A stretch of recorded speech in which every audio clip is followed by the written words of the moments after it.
We are going to learn prevention and control of an epidemic disease.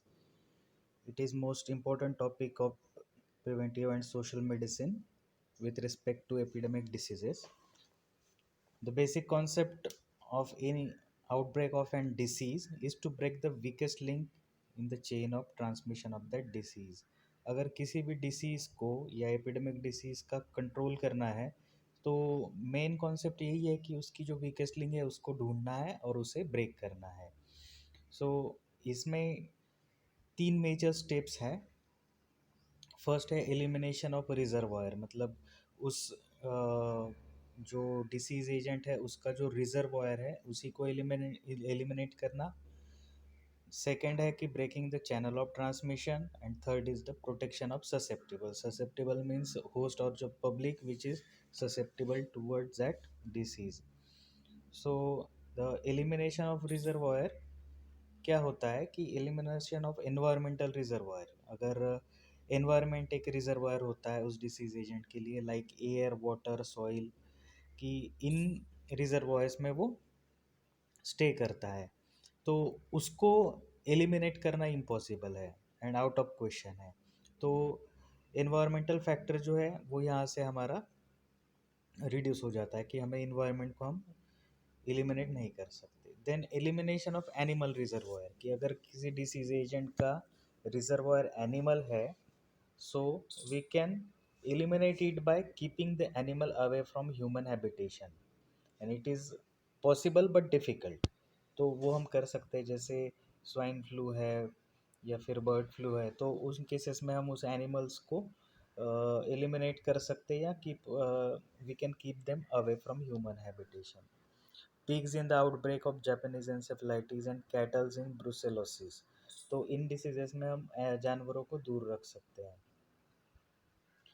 Then elimination of human reservoir, अगर humans ही reservoir है किसी disease का, जैसे कि अभी जो कोविड-19 है उसका रिजर्वायर भी ह्यूमन ही है. सो एलिमिनेशन ऑफ ह्यूमन रिजर्वायर्स में means that they are eliminated from acting as a source or reservoir of infection. Nowadays humans are the acting as source or reservoir of infection, so we can eliminate human uh, from being reservoir by making the infectious person non infectious. तो वही एक रास्ता होता है कि human reservoir को eliminate करना, मतलब उनको नॉन इन्फेक्शियस करना. तो वो किस किस तरह से किया जा सकता है? So it can be done by early diagnosis. Earlier the diagnosis is made, earlier the treatment started, further transmission can be prevented. जितने जल्दी हम डायग्नोस करेंगे उतनी ही जल्दी हम उसका फर्दर ट्रांसमिशन रोक सकते हैं. ये एग्जाम्पल यहाँ पर इन्होंने इसी तरह से दिया हुआ है कि अगर कहीं पे स्पार्क है, चिंगारी है, तो बाद में आग लगने के बाद फायर ब्रिगेड को बुलाने से अच्छा है कि जब वो स्पार्क छोटा है उसी वक्त उसको बुझा दिया जाए, तो आगे की मुसीबत टल सकती है. So that is the concept of early diagnosis, so that they can be traced and treated as in STDs, food poisoning and GE. तो sexually transmitted disease, food poisoning, ये कुछ ऐसे डिसीजेस है जिसमें अगर हम अर्ली डायग्नोसिस कर ले तो सोर्स ऑफ इन्फेक्शन का भी हम उसमें पता लगा सकते हैं. Then second step is notification. उस डिसीज़ का नोटिफिकेशन करना, मतलब हायर अथॉरिटीज़ को उस डिसीज़ के बारे में नोटिफाई करना. This means giving an official report to local higher authorities, health authorities, whose responsibility is to rush to the spot and implement control measures early in order to prevent further spread. तो local authorities वहाँ पे आके तुरंत अपना investigation start करती है, control measures को implement करती है ताकि उस डिसीज़ का फर्दर स्प्रेड ना हो पाए.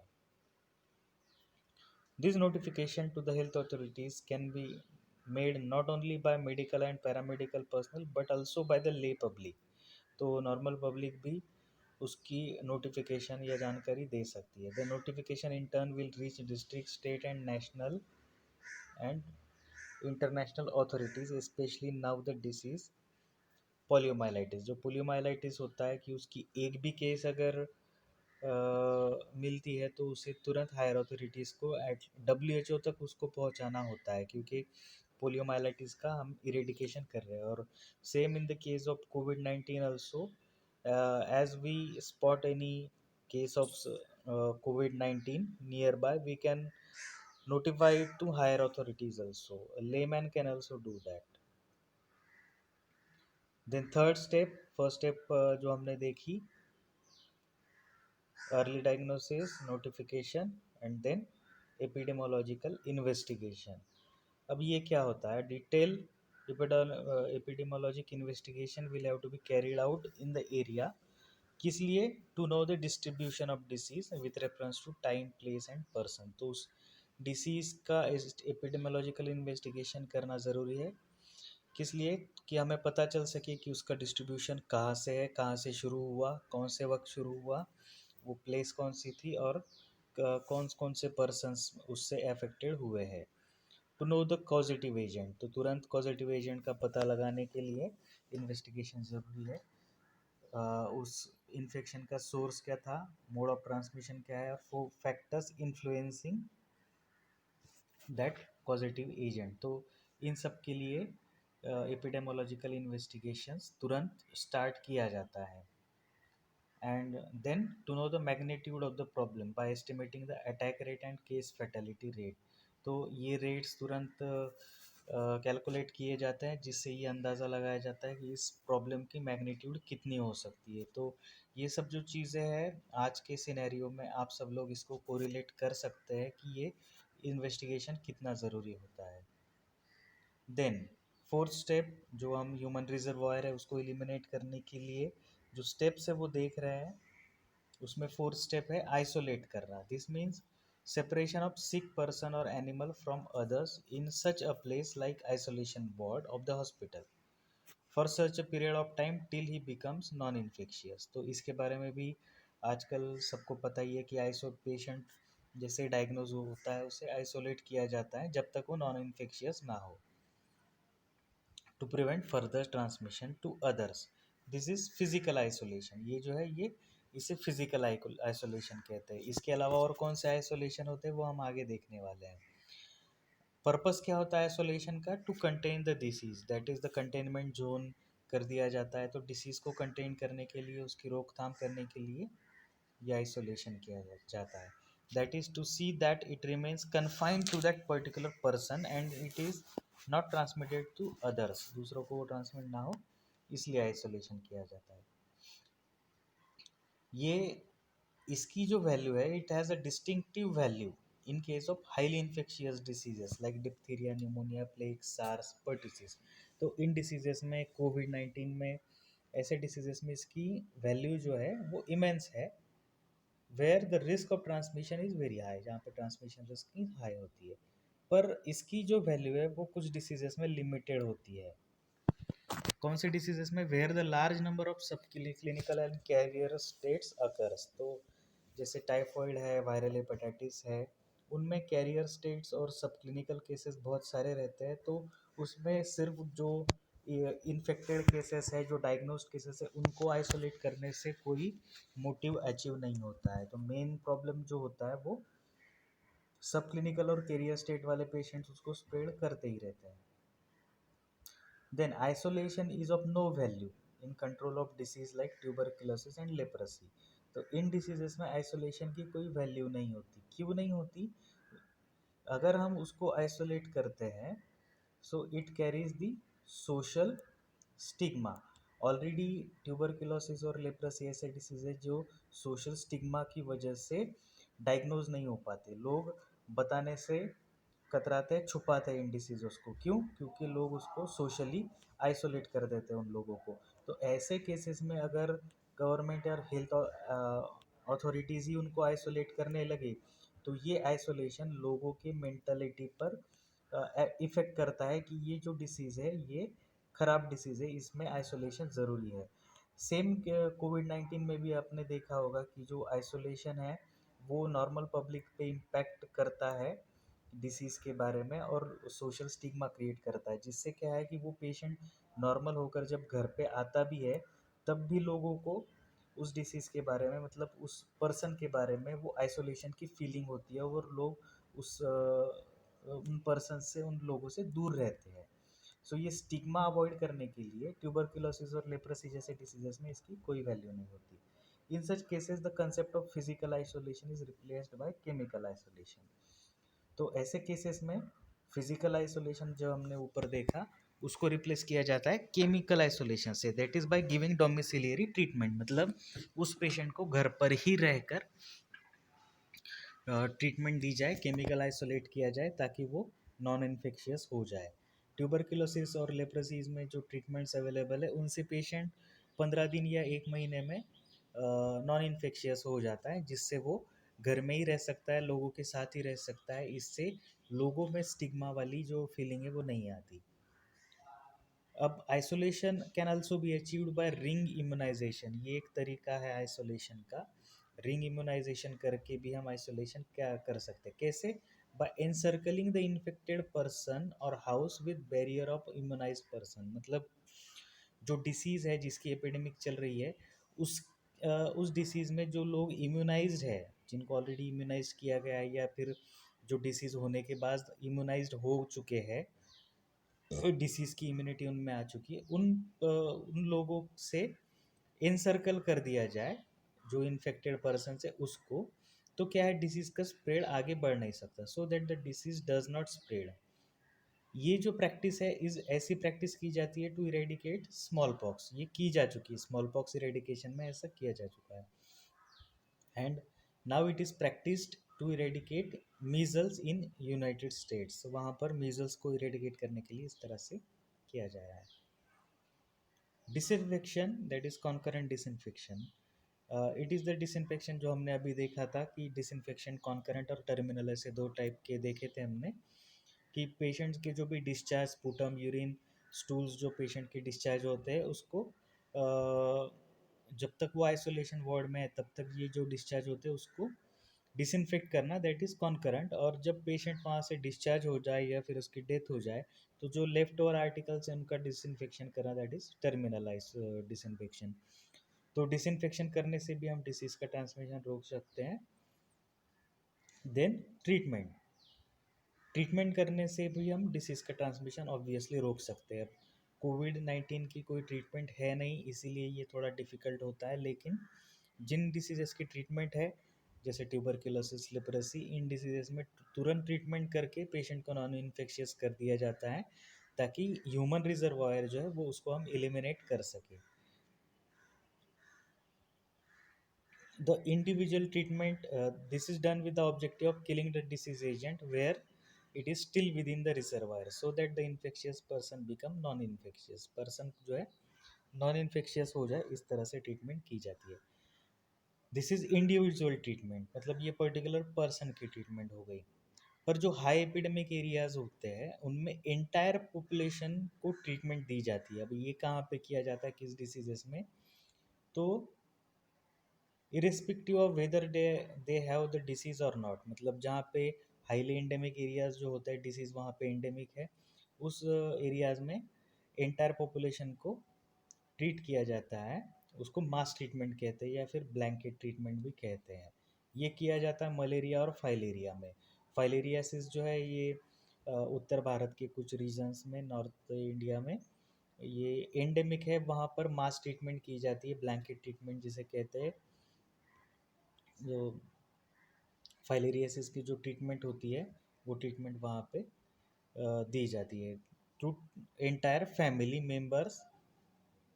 जैसे स्केबीज में भी ये सब किया जाता है कि एक घर में अगर किसी एक को स्केबीज हुआ है तो सारे घर को, फैमिली को ये ट्रीटमेंट की जाती है। Now most popular term quarantine. तो क्वारंटीन क्या होता है, it is defined as the limitation of freedom of movement of those healthy persons. Isolation में क्या था, आइसोलेशन में पेशेंट को आइसोलेट किया गया था जो डायग्नोज्ड हो चुका है डिसीज से। क्वारंटीन क्या होता है, हेल्दी पर्सन्स होते हैं लेकिन वो सस्पेक्टेड होते हैं कि वो डिसीज़ को एक्सपोज हो चुके हैं, किसी कम्युनिकेबल डिसीज़ को एक्सपोज हो चुके हैं, ऐसे जो हेल्दी पर्सन्स होते हैं उनको, उनकी मूवमेंट को रिस्ट्रिक्ट करना मतलब क्वारंटीन होता है। So limitation of freedom of movement of those healthy persons who are suspected to have been exposed to communicable disease for a period equal to the longest incubation period of the disease. जैसे in international airport, seaport, in such a manner to prevent an international spread of disease. तो पहले quarantine जो है वो generally international spread ना हो disease का, इसलिए एयरपोर्ट्स और सी पोर्ट पर किया जाता था कि जो पर्सन है कोई वो ऐसे एरिया से आ रहा है कि जहाँ पे पर्टिकुलर डिसीज़ है वो एंडेमिक है, तो उसको वो डिसीज़ जहाँ पर बिल्कुल भी नहीं है ऐसे कंट्री में अगर वो पर्सन आता है तो उसको पहले क्वारंटीन किया जाता है. So that means those who were not possessing the valid certificate of vaccination were quarantined. अगर उनके पास उस डिसीज़ का इम्यूनाइजेशन का वैक्सीनेशन का सर्टिफिकेट अगर नहीं है तो उनको क्वारंटाइन किया जाता है. तो ये पहले किया जाता था स्मॉल पॉक्स और प्लेग के लिए और कॉलरा के लिए. येलो फीवर के लिए आज भी किया जाता है. जैसे येलो फीवर जो है ये इंडिया में ये डिसीज़ नहीं देखा जाता, लेकिन कई सारी कंट्रीज़ है जहाँ पर ये डिसीज़ एंडेमिक है. तो उस डिसीज़ का अगर कोई पर्सन वहाँ से आता है तो उसका येलो फीवर का वैक्सीनेशन का सर्टिफिकेट देख लिया जाता है, तभी उसको इंडिया में एंट्री दी जाती है, वरना उसे एंट्री नहीं दी जाती, उससे पहले क्वारंटाइन रखा जाता है. बट नाउ डेज ये सब आउटडेटेड हो चुका है, जिसे एब्सोल्यूट क्वारंटाइन कहा जाता था. अभी पार्शियल या मॉडिफाइड क्वारंटाइन किया जाता है in selective limitation of freedom of movement. Partial quarantine क्या होता है? Selective limitation of freedom of movement. For example exclusion of children from going to school during the period of treatment as in scabies, diphtheria, chicken pox. तो ऐसे diseases में जब treatment चल रही है तो बच्चों को घर पे ही रखा जाता है, स्कूलों में जाने नहीं दिया जाता. द एक और टर्म है segregation, that is the separation of the group of healthy but susceptible person. जो एल्डरली है या चिल्ड्रन है, ये ससेप्टिबल होते हैं किसी डिसीज़ के लिए, तो उनको सेग्रीगेट किया जाता है to protect them from getting disease from infected persons, thereby controlling the disease. इस तरह से डिसीज़ को कंट्रोल किया जाता है कि इन लोगों को घर से बाहर नहीं निकलने दिया जाता. For example placing the susceptible children in the homes for of immune person. जो लोग ऑलरेडी इम्यून है उनके कांटेक्ट में और उनके साथ ही उनको रहने के लिए कहा जाता है. नेक्स्ट है breaking of channel of transmission. तो जो हम देख रहे हैं कि एपिडेमियोलॉजी एपिडेमिक्स को कैसे, आउटब्रेक को कैसे कंट्रोल किया जाता है, तो उसका ये सेकंड पॉइंट है. पहला पॉइंट देखा हमने कि इलिमिनेशन ऑफ रिजर्वायर. दूसरा है ब्रेक एलिमिनेशन ऑफ रिजर्वायर किस किस तरह से किया जा सकता है, तो ये सब उसके पॉइंट्स है. थोड़ा रिवाइज करते हैं. Elimination of reservoir by done by early diagnosis, notification, then investigation of epidemic, isolation, उसके बाद डिसइंफेक्शन करने से, ट्रीटमेंट करने से, क्वारंटाइन करने से. तो इन सब तरीक़ों से डिसीज़ को रिजर्वायर को एलिमिनेट किया जाता है. नेक्स्ट है कि जो चैनल ऑफ ट्रांसमिशन है उस डिसीज़ का, उसको ब्रेक करना. तो उसके जो मेथड्स है, direct mode of transmission can be broken by contact. First है contact. Transmission can be broken by avoiding close physical skin to skin contact with infectious cases. तो कॉन्टेजियस केसेस जो है उनसे कॉन्टैक्ट अवॉइड करना. और जो disease है droplet infection transmission, जो ड्रॉपलेट्स से जैसे कोविड-19 भी ड्रॉपलेट इन्फेक्शियस डिसीज़ है कि जो ड्रॉपलेट से फैलता है. जो स्नीजिंग कफिंग के से जो ड्रॉपलेट्स बाहर निकलते हैं उससे ट्रांसमिट होने वाला इन्फेक्शन है. It can be broken bye advising the reservoir. जो रिजर्वायर होता है मतलब अगर ह्यूमन रिजर्वायर है तो ह्यूमन को, तो उसको क्या कहा जाएगा, जो डिसीज़ से suffering from respiratory disease, to cover the nose and mouth. That is the general practice nowadays while coughing and laughing, sneezing and talking. तो इस तरह से मोड ऑफ ट्रांसमिशन को ब्रेक किया जाता है. जो सॉइल बॉर्न डिसीज़ होता है उनका ट्रांसमिशन रोकने के लिए चप्पल या शूज़ पहनने के लिए एडवाइस किया जाता है. एनिमल बाइट से जो ट्रांसमिट होते हैं उन डिसीजेस को प्रिवेंट करने के लिए एनिमल से दूर रहना, यही एक broking the chain of transmission का तरीका है। जिन डिसीजेस में प्लासेंटल ट्रांसमिशन होता है, मतलब मदर से प्लासेंटा से बेबी को कोई डिसीज ट्रांसमिट हो सकता है, तो उसको कैसे ब्रेक किया जा सकता है? Either by giving treatment to mother during pregnancy, जैसे रूबेला है या सिफिलिस है, अगर एज ये डिसीजेस मदर को है तो उसको पहले ही ट्रीटमेंट दी जाती है प्रेगनेंसी में, ताकि बच्ची को वो ट्रांसमिट ना हो। और by terminating the pregnancy as in rubella, अगर मदर को रूबेला हो गया तो प्रेगनेंसी को ही टर्मिनेट करना एक ऑप्शन होता है।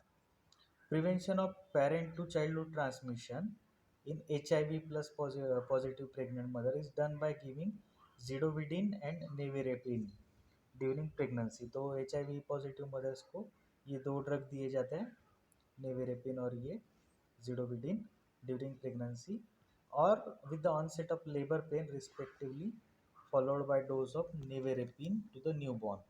तो न्यूबॉर्न को भी डोज दिया जाता है, बस इसकी एफिकेसी जो है वो 40% है। इनडायरेक्ट मोड ऑफ ट्रांसमिशन, तो ये थे direct mode of transmission. Indirect modes जो होते हैं, व्हीकल रूट ऑफ ट्रांसमिशन, उसको कैसे ब्रेक किया जाता है? तो व्हीकल्स क्या होते हैं कि कॉलरा है तो उसमें water act as a vehicle of transmission of disease, तो वाटर को क्लोरिनेट करना ये एक ट्रांसमिशन की लिंक को ब्रेक करने का काम करता है। मिल्क बॉर्न डिसीजेज जो है, जो मिल्क व्हीकल का काम करता है ऐसे डिसीजेस में, मिल्क को पास्चराइज करना, ब्रुसेलोसिस वगैरह जैसे डिसीजेस में। ब्लड ट्रांसफ्यूजन से होने वाले डिसीजेस में ब्लड एज अ व्हीकल काम करता है, तो उनमें ब्लड की स्क्रीनिंग करना before transmission, that is the breaking the chain of transmission. Fruit and vegetables to be disinfected and by adopting food hygienic measures. Vectors जैसे मलेरिया है, डेंगू है, उनमें वेक्टर क्या करता है? डिसीज ट्रांसमिशन का काम करता है, तो उसकी चेन को ब्रोक करने के लिए क्या करना है? Control of vectors.